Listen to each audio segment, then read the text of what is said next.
à tous, ici Mister Cult. Au programme aujourd'hui, message à toutes les personnes néfastes, c'est avec ce type de comportement que j'ai encore foi en l'humanité. Grosse rigolade garantie, allez messieurs. Vissez le nez, il est au milieu du visage. Écrasez-le encore un peu plus, visez juste et là c'est fort. La tête d'un nègre ne se casse jamais. Allez-y sans crainte. La beauté du jeu consiste...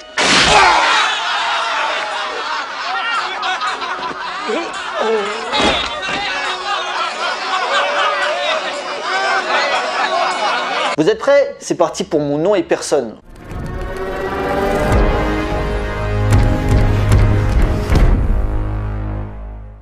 Alors, Mon nom et personne ou Il mio nome e nessuno en VO est un western italo-franco-allemand sorti en 1973 et réalisé par Tonino Valeri. Né en 1934 à Montorio al Vomano dans les Abruzzes, Antonio Valeri de son vrai nom étudie le cinéma au centre expérimental de la cinématographie à Rome, puis il débute au début des années 60 en tant que scénariste pour la comédie musicale Tutto e Musica de Domenico Modugno et le film d'horreur La crypte du vampire réalisé par Camillo Matrocinque. Fort de cette expérience, il se fait repérer par un certain Sergio Leone qui va le prendre sous son aile en tant qu'assistant réel pour les deux chefs-d'œuvre que sont Pour une poignée de dollars et Pour quelques dollars de plus. En même temps, chef-d'œuvre, tous les films du cinéaste sont des chefs-d'œuvre en fait. Ayant bien appris le métier grâce au maître, il décide de passer derrière la caméra en réalisant plusieurs western spaghetti, le genre en vogue en Italie. Il va d'abord se faire connaître en 1967 avec le très violent Le Dernier Jour de la Colère. Dirigeant le légendaire Lee Van Cleef, le film mixe les influences entre les westerns de Sergio Leone et une violence graphique proche des giallo. Devenu l'un des fers de lance du genre, le cinéaste va profiter de cette popularité avec Texas en 1969,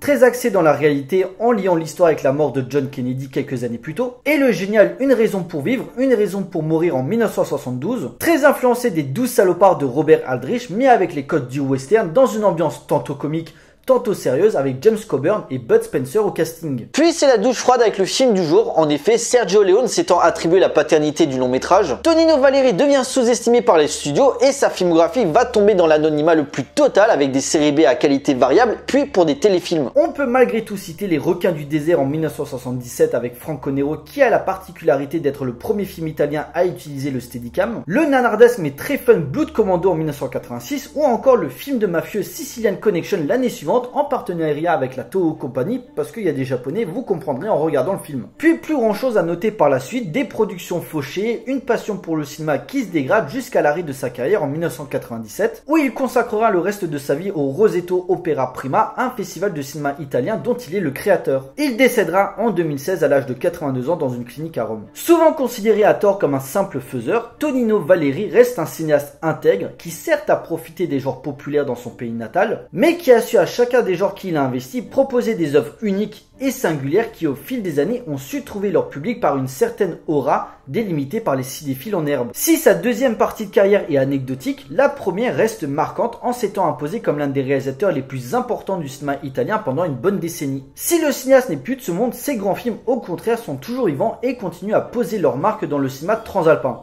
Ciao l'artiste. Mais revenons au début des années 70. Depuis la trilogie du dollar de Sergio Leone, le western spaghetti est en pleine effervescence. Le succès reste intact et les salles sont à chaque fois complètes. Donc forcément, chacun veut sa part du gâteau. Mais sentant le genre de moins en moins inspiré et se dirigeant vers la fin d'une ère, le réalisateur d'Il était une fois dans l'Ouest décide de proposer une œuvre méta qui pousse la réflexion sur le western italien, s'imposant comme un adieu au western spaghetti, mais trop occupé sur la production d'Il était une fois en Amérique, il délègue le projet à son second Tonino Valeri, ainsi sort en 1973 Mon nom est personne. L'histoire vers la fin de la conquête de l'Ouest, Jack Beauregard est un héros vieillissant qui veut quitter les États-Unis pour finir ses jours en Europe, mais avant de partir, il veut venger la mort de son frère Nevada Kid, tué par un certain Sullivan qui répand la terreur avec la horde sauvage composée de 150 hommes de main qui sévissent dans la région. Cependant, sur sa route, il va faire la rencontre de Person, un jeune aventurier et très grand admirateur de Jacques Beauregard depuis sa jeunesse. Ce dernier voudrait que, avant qu'il quitte le pays, Jacques Beauregard devrait affronter Sullivan et la horde sauvage pour construire sa légende. Alors que pendant longtemps, les western spaghetti furent pestés par leur façon de se moquer des icônes américaines John Wayne en tête, Mon nom et personne se différencie par une vraie réflexion sur la fin d'une ère et comment, à sa façon, il doit se questionner sur sa paternité pour marquer le cinéma. À la fois drame philosophique et farce potage blindé de références tout en compilant les mythes de l'Ouest où chaque détail, chaque plan chaque regard et chaque duel remet en perspective l'imagerie la plus pure que le 7e art peut véhiculer comme émotion cognitive dans l'inconscient collectif. Car malgré son emballage qu'on pourrait penser de parodique, surtout vis-à-vis de la présence de Terence Hill dans le rôle titre aux côtés de Henry Fonda, Mon nom et personne est un hommage contextuel du western spaghetti envers son grand frère le western américain via les deux héros. D'un côté Jacques Beauregard, pure magnificence de la figure iconique du cow-boy et la culture du colt, personne clairement porteur d'une nouvelle génération qui ne respecte pas le monde actuel et aime s'en moquer, préférant rester dans le plaisir nostalgique où les anciens héros de l'Ouest américain doivent écrire leur légende à une époque où le pays est en plein changement avec un nouveau siècle qui va débouler. Pourquoi tiens-tu tellement à faire de moi un héros? Mais tu es déjà un héros. Ce qu'il te faut, c'est un beau final, pour que tu puisses passer à la postérité. Ce que je ne vois pas encore dans tout ça, c'est... qu'est-ce que ça peut bien te foutre? Un homme, un vrai, doit croire en quelque chose. Soigné jusqu'au détail et blindé de répliques cultes, le film a cependant eu un tournage mouvementé. En effet, il y a eu de nombreuses tensions entre le producteur Sergio Leone et le réalisateur Tonino Valeri, surtout par le fait que Leone s'est permis de réaliser quelques séquences comme le duel dans le saloon et les célèbres baffes entre personnes et le cow-boy chauve interprété par le français Marc Mazza, ou encore la délirante scène de l'urinoir.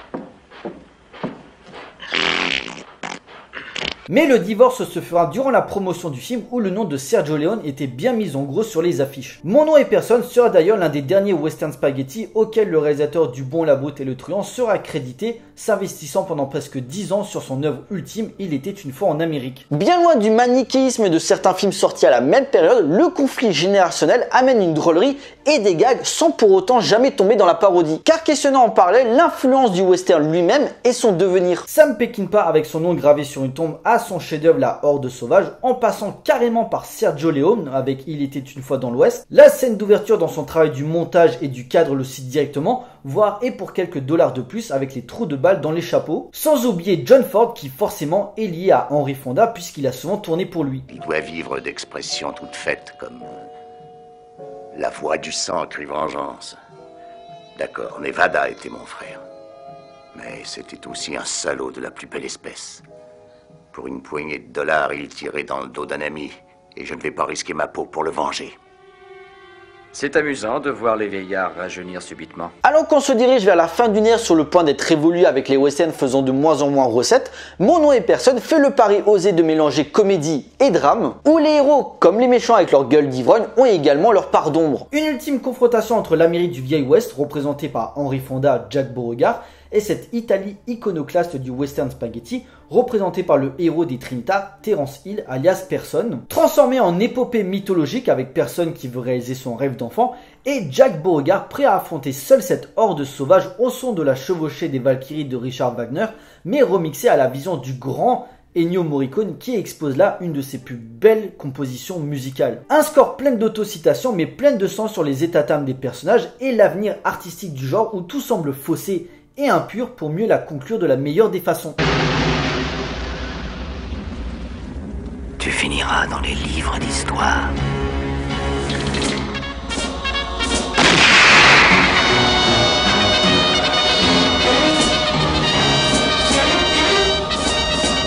Dans les livres d'histoire. Sous l'œil vigilant du maestro avant la rupture, Tonino Valeri met en exergue une synthèse du corpus léonien avec ce décor désertique, ces trains, ces plans américains, ce rythme dans le montage pour faire monter la tension, ce format cinémascope en 2.35 qui y va ces dernières heures, ces armes et surtout cette violence graphique sur cette quête de grandeur. Une fabrication d'un mythe qui sonne comme un éveil des consciences pour le spectateur. À la fois discours méta et œuvre testamentaire, Mon nom et personne nourrit tout un imaginaire cinématographique par son imagerie permettant de lever le film au rang des westerns les plus expérimentaux par son ton et ses thématiques abordées, mais également les plus divertissants jamais faits par son humour. Le moment à la fête foraine est toujours une franche rigolade et ses scènes d'action qui font sens dans le parcours de nos héros. Une approche admirative et théorique sur le western vécue comme une relecture de l'Odyssée moderne, ceux qui ont vu une simple parodie sont passés totalement à côté du propos. Un hommage à la fois joyeux, triste et amoureux d'un genre qui aura marqué bon nombre de cinéphiles. Une réflexion mélancolique et poignante sur la vieillesse vitesse, les mythes qu'il convoque et d'une filiation moins harmonieuse à base d'ellipses et d'enchaînements souvent peu logiques dans les plans. En gros, un montage beaucoup plus abrupt pour remettre en perspective un nouveau mode de fonctionnement dans la conception des films. Une écriture beaucoup plus intelligente que des simples braquages de banque, poursuites avec les Indiens et duels au pistolet. Janvier 86, Tucson. Même situation, tu te rappelles? Sauf que là-bas, ces enfants de pute étaient 3. Justement.